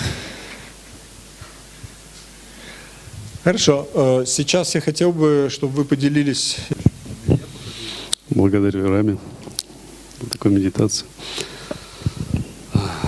Когда вы сказали фиолетовый цвет, у меня появился желто-зеленый, наверное, вы что-то подскажете. Причем непонятно, какой преобладает, желтый или зеленый. Все эти цвета относятся к более высшей, так сказать. Фиолетовый считается, это он близко к духовному уже, поэтому это цвет реализованного Сатурна во многих школах. Зеленый это во многих школах считается тоже цвет божественной любви, поэтому это тоже хорошо. Состояние прошлого переживания, оно, конечно, где-то затрагивает глубинные вопросы, но больше волнует то, что переживаешь в будущем. Будущее, оно как таковое закрыто. Это, в принципе, был у меня вопрос к вам изначально, но так как желающих много, поэтому не успел задать вопрос. И я задал вопрос, тот, который вы сказали, о том, что ждет впереди. Я ничего не увидел, кроме человека, который сидит возле костра. И видел горы. Поэтому, если вы что-то объясните, буду вам признателен. Вы знаете, я лично вот смотрю на вас, то, что я вижу у вас, мне кажется, вы вот знаете, что бы вы хотели. Как раз таки проблема в том, что я не имею цели. Да. Поэтому, если у вас нет целей, а я вам говорил, для мужчин очень важны цели, тогда вы должны молить эту высшую любящую силу, чтобы она дала вам вдохновение что-то делать. Пока, может быть, вам надо больше бывать в горах одному, у костра, то есть побыть одному и молиться природе, параллельно быть осознанным, служить другим и молиться высшей любящей силе, чтобы вас заняли.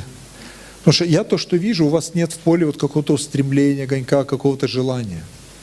Если у вас энергия поднимается, энергия становится на плюсе большом, то у вас эти желания, мысли, они вдруг произойдут, вам вдруг это хочется туда, сюда, это сделать, туда. А если нет энергии, то поэтому повышайте эту энергию. Самое лучшее – это бескорыстным служением другим живым существам. Благодарю. Спасибо большое.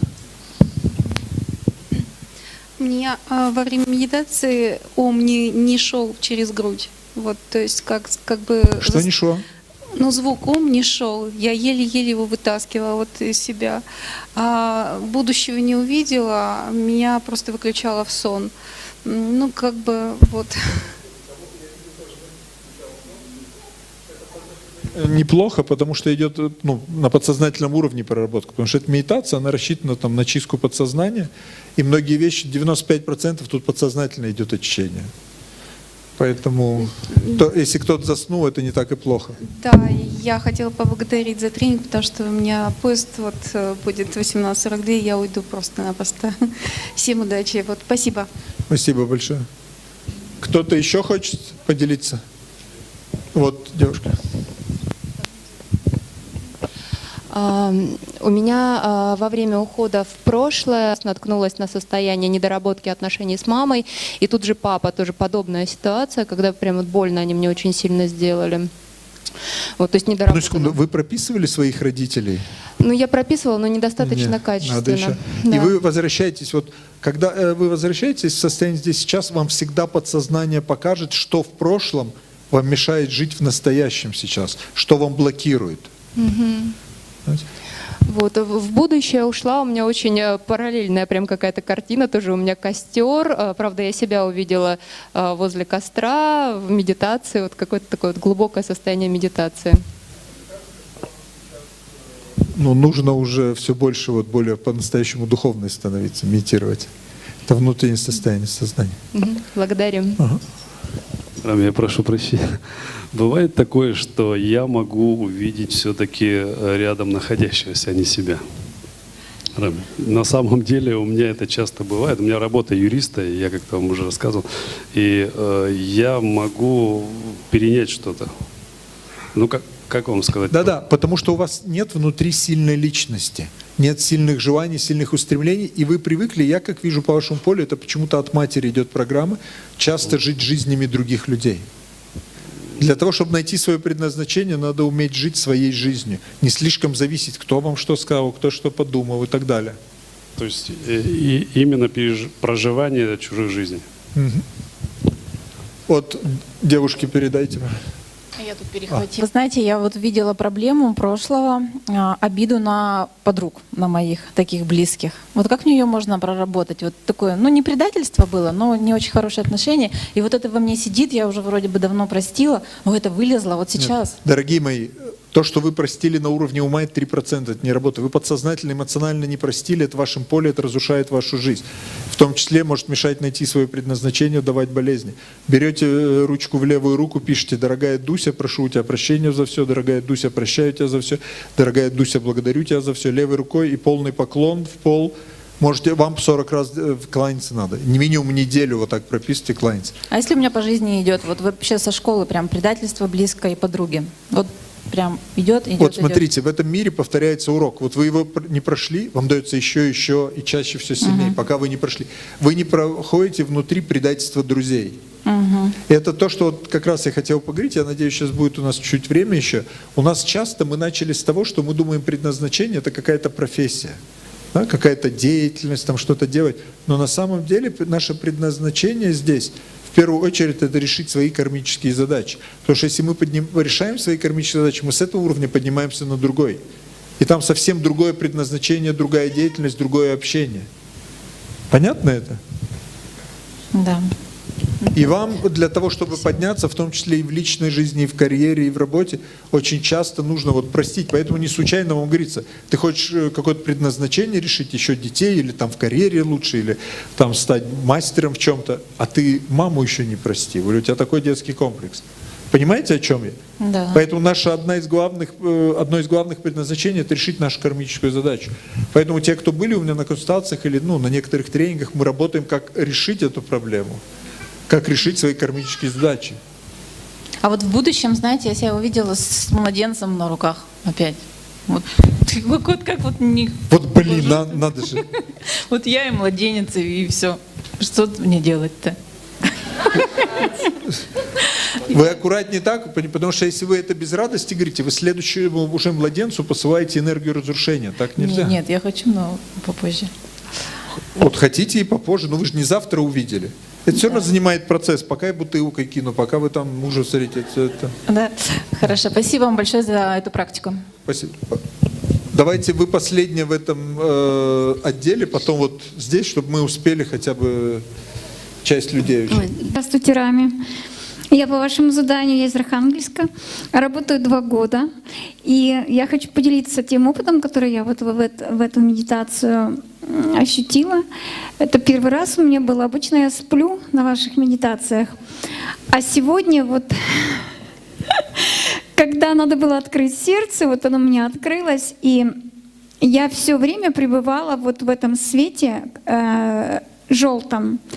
И мне было так хорошо, и я вот проснулась от ваших слов, я ничего не слышала, только вот желтый свет и ваши слова. И больше я вообще ничего не помню, ничего не видела.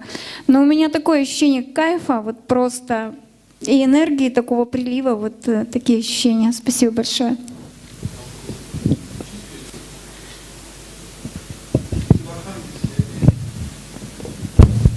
У них немножко энергия белых медведей, наверное. Просыпаются, жизнь прекрасна, желтый свет вокруг. Спасибо, дорогая. Но поле у вас очень хорошее. Лучше вставайте, пожалуйста. Всем добрый вечер. Но у меня было ощущение такое, что руки как будто как крылья хотели подниматься, то есть прям горело все. К прошлому, наверное, все было спокойно, я больше от ума, наверное, покланялась. Цвет был такой сиренево с розовым оттенок, но в будущем я увидела дорогу, лес, природа, но почему-то еще был комок белой машины, вот прям сжатый. Тоже не знаю, что это такое, может это больше от ума, какие-то мои страхи вылезли в таком плане. Ну тоже спасибо. И первый раз, наверное, я ощутила такую вибрацию в руках во время медитации. Благодарю. Ага, спасибо. Ну, передавайте, кто хочет дальше. Понимаете, эта медитация, она, вы знаете, сознание 3%. Эта медитация работает в основном с подсознанием. Я говорю, в прошлое погрузите, и там идет автоматическая чистка просто прошлого. Вам что-то показывает. Ну, если ум неспокоен, то вам не покажется все. Или там будущее, может быть, из ума, да, всплыть какая-то. Но если ум спокойный, вам, как правило, четко покажут. Но я вам советую эту медитацию сделать дальше. Сегодня просто не нужно, потому что умы не у всех еще чистые. И вы можете, знаете, как в следующий раз представлять, вот вы успокоитесь, станете сейчас. Очень важно поблагодарить прошлым. И прошлое очень хорошо очищается, если мы кланяемся родителям, кланяемся нашим учителям, кланяемся всем предкам. И следующее, вы, например, вот что вы хотите, не так покажи мне, потому что если у вас ум нечистый, ну трудно увидеть. Вы говорите, я готов принять, готова, любое развитие событий. И у меня, например, несколько вариантов, да, вот кем бы я хотел быть или там я хотела быть. Вот мамой, например, как мне надо еще одного ребенка рожать или мне туда идти. И вам покажут, вы изнутри почувствуете это вот, например, огромное счастье. Когда вопрос задала про будущее, я себя почему-то представила в церкви, стоя на коленях. И когда попросила увидеть, какое мое дальнейшее предназначение, я в этот момент выходила с церкви и видела перед собой пролетающие мимо машины. И в итоге я просила, как будто бегала, что покажите, покажите. Вот у меня такое видение было. И в итоге мне ничего не показалось. А когда про прошлое, я пролетела мимо того места, где я живу сейчас, за собой именно пролетала, и за собой оставляла именно шлейфом шел фиолетовый свет. Ну, как бы, и все.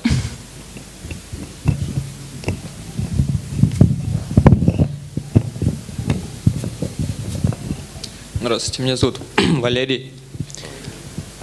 Когда направлял энергию в будущее, у меня появился путь, который, мое внимание направилось именно за фиолетовым светом.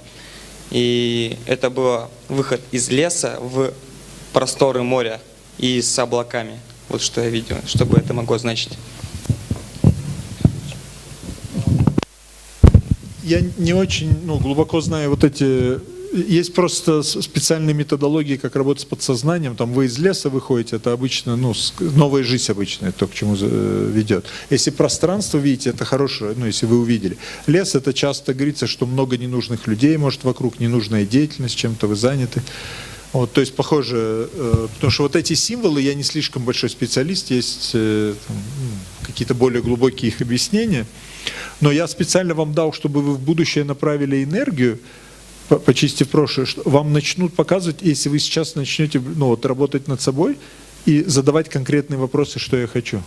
И слушайте свое сердце, потому что если это ваше, у ваше сердце будет петь. Вот просто ваше, и все, надо это делать. Что? Давайте вы и вы тогда, вот две женщины.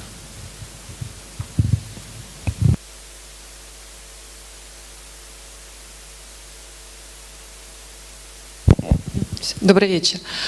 Ну, про прошлое у меня не было никаких таких, все нормально вроде бы. А когда вы сказали открыть сердце, чтобы открылось сердце, у меня сердце открылось и вылетело много разноцветных птичек, каких-то разных, ну, в основном темно-фиолетовые, желтые. Но потом вот поток света, вы говорили, направить на прошлое, там, вокруг Вселенной, мне было тяжело это представить. Вообще сам свет и поток этот света. Вот. А про будущее мне представился муж и семья, и ну, мы взялись за руки, ну и как бы все. Спасибо. Очень хорошо. Спасибо. Единственное, то, что я могу добавить, вы вот этой девушке передайте, пожалуйста, пока. У вас, как я вижу, очень ум завален всякими мыслями, программами. Вы много думаете, не так ли? Вам все вокруг, да, кто вас знает, говорит, ну да. Поэтому у вас даже не свет появился, а какие-то птички. А птички — это какие-то обычно, ну не то что программы, а какие-то концепции, какие-то идеи часто. Ну они светлые, но они есть. То есть у вас даже любовь понимается, как вот какие-то мысли. Я вам советую работать вот над именно опустошением ума, потому что в каком-то смысле ум должен быть пустой. Если вы хотите, опять же, интуицию, развитие творческих способностей, то ум должен быть пустым. Чем более занятый ум, тем меньше у вас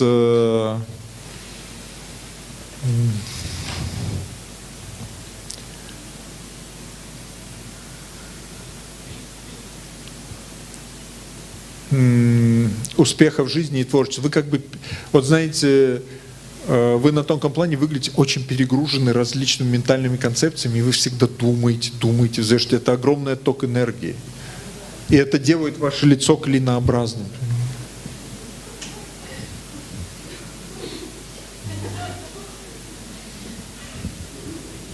И ваше предназначение сейчас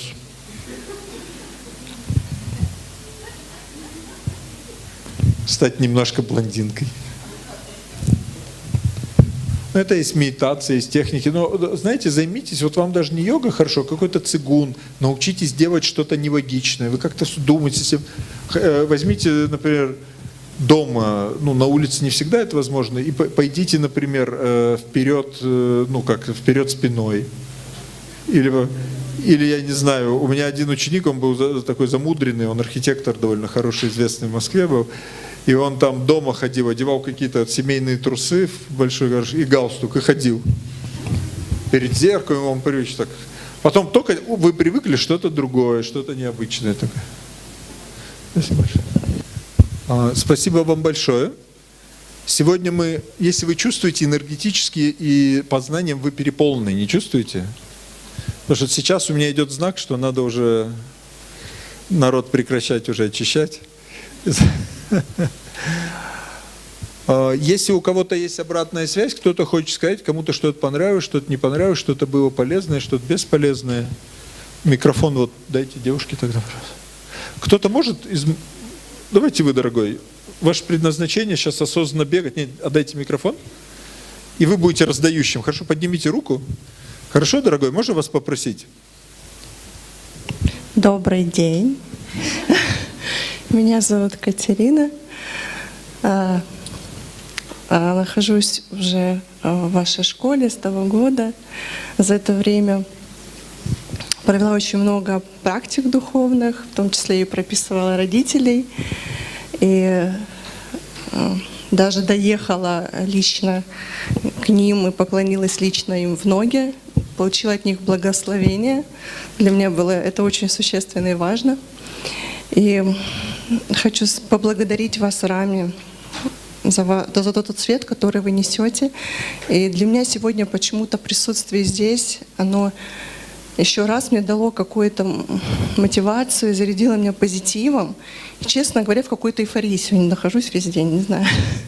И все, что вы как бы говорите, оно, ну, много книг прочитано, и вроде оно знакомо, но с новой какой-то стороны. Вот каждый раз, приходя на ваши личные семинары, чувствуешь особый какой-то поток, и каждый раз новое зерно, оно вот вкладывается, и новый слой такой сверху плодородной почвы, я бы сказала. Вот, поэтому я благодарю, что вы доехали до Сочи, к нам все-таки приехали. Я очень много писала писем по этому поводу, что обязательно нужно в Сочи организовать. Вика молодец, тоже все-таки привезла вас. Вот, приезжайте к нам почаще. Благодарю вас. Как вас зовут? Катерина. Да, вот. Ну, это вот к раздающему. Катерина, мне очень приятно вас здесь видеть, и самое большее вас видеть ваши изменения. Я, едва ли, что здесь кто-то был тогда на нашем тренинге в Москве, когда вы были, но вы тогда, когда новенькая приехали, совсем только начинающая работать и сейчас. Если вот я бы вас не знал, вот просто мне поле, вы знаете, я немножко по полям в основном смотрю, я людей даже часто узнаю, так просто смотрю, поле. Так вы просто два разных человека. От той эмоциональной, какой-то ненормальной, эгоистичной, истеричной блондинки почти ничего не осталось. Вы почувствовали, какое умиротворение, спокойствие от нее идет, нет? Вы помните, как вы в Москве какие-то истерики выставили, что-то это? Да, душа помнит, да. И от вас сейчас совсем другое поле, от вас мудрость идет, у вас фиолетовый цвет появился в ауре очень сильно, это очень здорово. Продолжайте развиваться. Я извиняюсь, у меня попал опять ко мне микрофон, может, я уже надоела кому-то. Но я еще месяц про вас не знала назад. Мне случайно подруга дала книжку, и я ее читала, и я просто поверить не могла своим глазам, когда пришла мне смс-ка, приглашение на ваш семинар. Я думаю, это вообще круто, это что-то свыше. И когда я оказалась здесь, я, бывает, хожу на семинары, но меня здесь поразила ваша публика. Потому что настолько красивые женщины, настолько приятные вообще люди. Я вообще стилист, и вот меня вдохновляют красивые люди, ухоженные женщины, украшения. И я...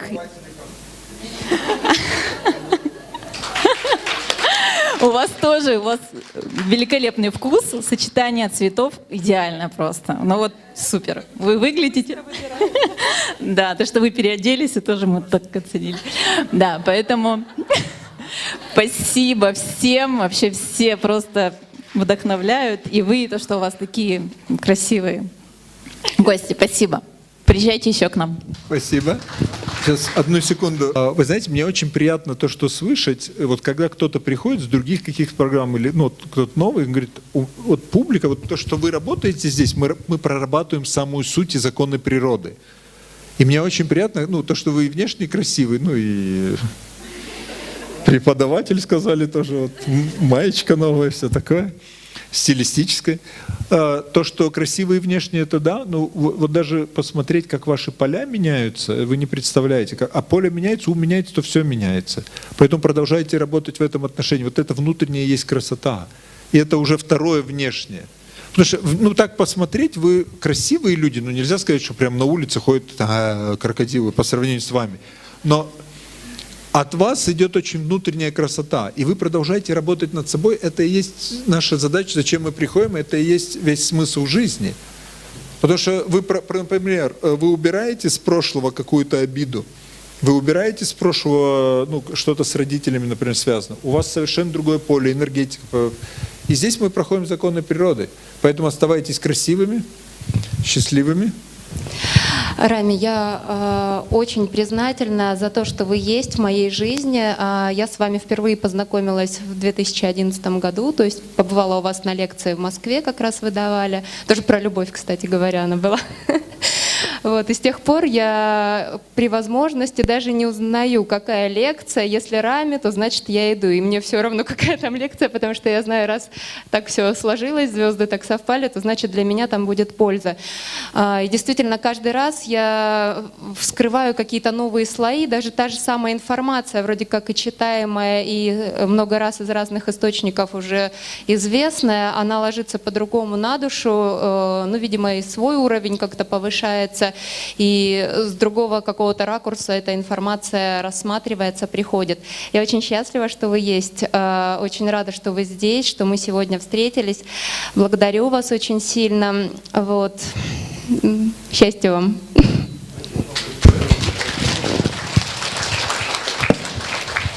Как вам сегодня тренинг? Все нормально, все или вы... Да, я не сказала, что очень ценно, что очень такая теплая домашняя атмосфера, очень все легко, и позитивной волне радости и какой-то открытости души. Тоже это очень важно. Спасибо. Спасибо вам большое. Здравствуйте. Рами, хотела бы вас поблагодарить от всей души за тренинг. Я с вами заочно знакома уже как 4 года, благодаря лекциям, которые размещены на различных сайтах. И также мы в Ставрополе прошли 2-ю ступень по астрологии как раз-таки с Виктором. И, честно сказать, за эти 4 года у меня жизнь круто поменялась, и это очень здорово. И спасибо вам за посланников, которые есть в России, за рубежом. Я так думаю, что они тоже есть. И Кто есть посланник? Ну, посланники от вас, те люди, которые что-то Кого преподают. я послал, да, Ну, куда-то? что-то преподают, ступени. Вот. И спасибо вам, что вы меняете жизни многих людей к лучшему. Спасибо.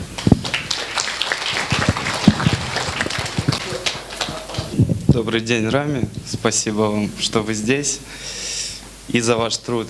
Это очень мне, ну и всем нам по душе. Спасибо вам большое. Мой вопрос по предназначению. Выпускник вашей школы прочитал в моей натальной карте, что высшее предназначение души – лечить и учить людей. Я прошу у вас наставления, как двигаться в этом направлении, так как и моя деятельность, вообще сфера моего труда с этим не связана. Но когда он мне это прочитал, и мое вот внимание и уделено лекциям, да, вот это расположение дало мне, ну вот это, я чувствую, что это действительно мое, да, вот помогать людям, передавать вот ваши знания. Изучать надо. Но сейчас обратная связь, сейчас уже не личные вопросы. Ну, для начала от эгоизма вам надо избавиться побольше. Но у вас есть это, я у вас в поле вижу тоже, это действительно так. Просто читайте, изучайте. У меня ученики ведут, у вас в октябре, я лично планирую провести полгода такой интенсив, в основном онлайн, но я лично буду в Москве, вот если сможете, в конце ноября, и, если не ошибаюсь, 19 апреля у нас запланировано. То есть 2 дня я работаю, потом вы зиму еще учитесь, ну, вебинары, полгода такой курс по восточной психологии, если будет возможность, приезжайте в Москву. Где я об этом могу узнать поподробнее? Нас это подпишитесь на рассылки мои личные. Хорошо. Спасибо вам. Всего хорошего.